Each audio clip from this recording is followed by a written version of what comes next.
Welcome back to another technical deep dive here in the debug zone. Today we're tackling a big question and breaking it down with insights from other users.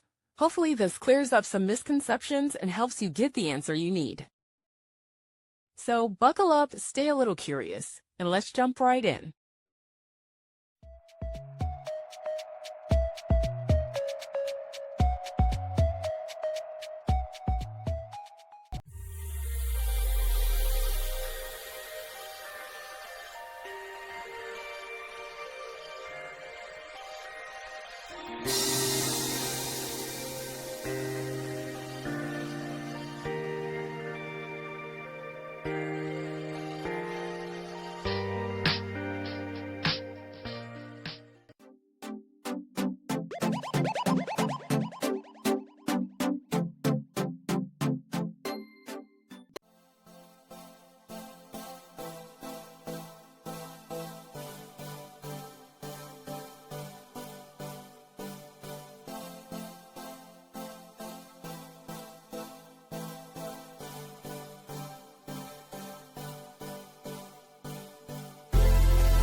And that's a wrap.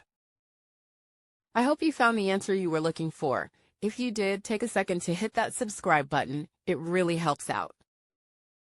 And let me know in the comments which solution worked best for you. See you next time in the debug zone.